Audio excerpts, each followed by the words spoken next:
Soulagement à Lagos, ville la plus peuplée d'Afrique, à la levée du confinement. Malgré une forte augmentation des cas de coronavirus au Nigeria, pays le plus peuplé d'Afrique, la majorité des 20 millions d'habitants de Lagos, sa capitale économique, se disait ce lundi soulagée de pouvoir retourner au travail après 5 semaines de strict confinement. Dans le quartier d'affaires de Victoria Island, on se précipitait vers les banques pour pouvoir récupérer de l'argent et redémarrer son activité économique.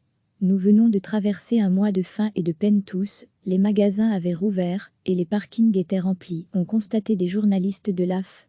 Dans les quartiers densément peuplés du Malan, la partie continentale de la ville, les gares routières avaient retrouvé leur bouillonnement habituel. Les conducteurs de minibus interpellaient joyeusement les clients, mais cette fois, avec un masque. Nous venons de traverser un mois de faim et de peine. Maintenant je peux à nouveau gagner de l'argent et nourrir ma famille, se réjouissait Ganiueyala, en faisant monter les passagers dans son danfo, ainsi que sont surnommés les minibus jaunes à Lagos. Des policiers ont été déployés à travers la ville pour tenter de sensibiliser les foules sur les gestes de protection et les règles instaurées par l'État de Lagos.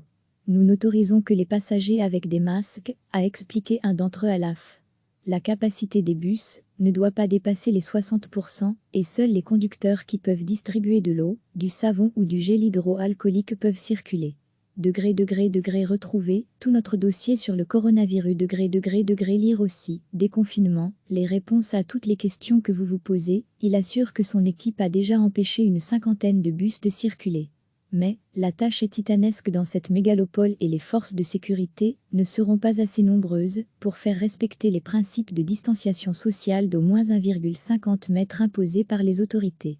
Beaucoup s'inquiètent de cette levée de confinement dans la majorité des États du Nigeria, mais face à la pression sociale, dans un pays où 80 millions d'habitants vivent sous le seuil de l'extrême pauvreté, le gouvernement fédéral a décidé d'assouplir les mesures et de n'imposer qu'un couvre-feu de 19h à 6h du matin.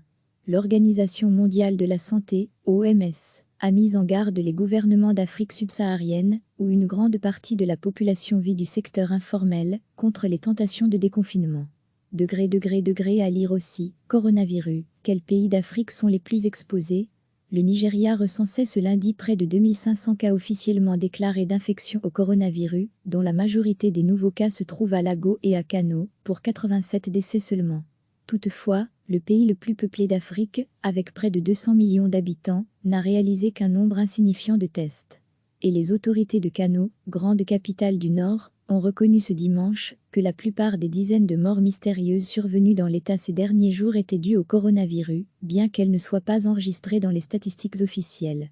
Recevez chaque matin l'essentiel de l'actualité.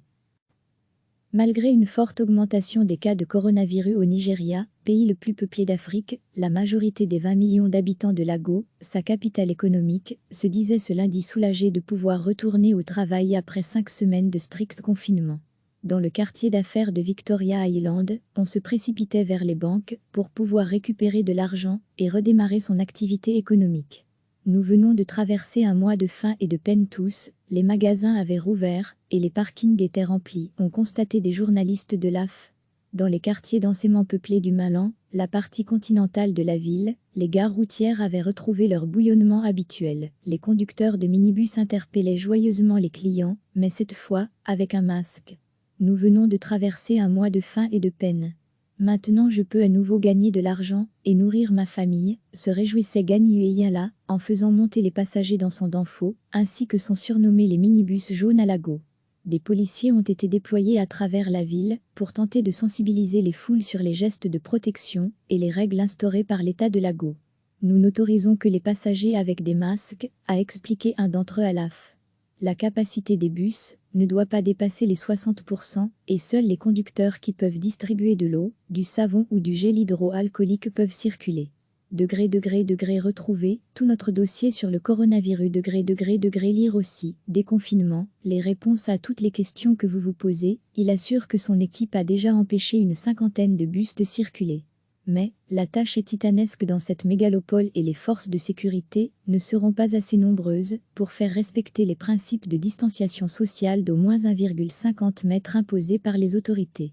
Beaucoup s'inquiètent de cette levée de confinement dans la majorité des États du Nigeria, mais face à la pression sociale, dans un pays où 80 millions d'habitants vivent sous le seuil de l'extrême pauvreté, le gouvernement fédéral a décidé d'assouplir les mesures et de n'imposer qu'un couvre-feu de 19h à 6h du matin.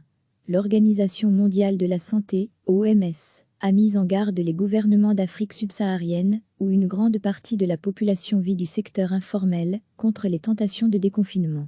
Degré à lire aussi, coronavirus, quels pays d'Afrique sont les plus exposés?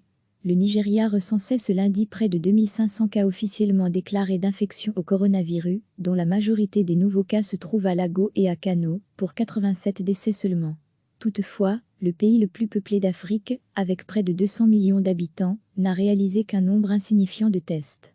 Et les autorités de Kano, grande capitale du Nord, ont reconnu ce dimanche que la plupart des dizaines de morts mystérieuses survenues dans l'État ces derniers jours étaient dues au coronavirus, bien qu'elles ne soient pas enregistrées dans les statistiques officielles. Cliquez sur s'abonner pour recevoir les dernières nouvelles.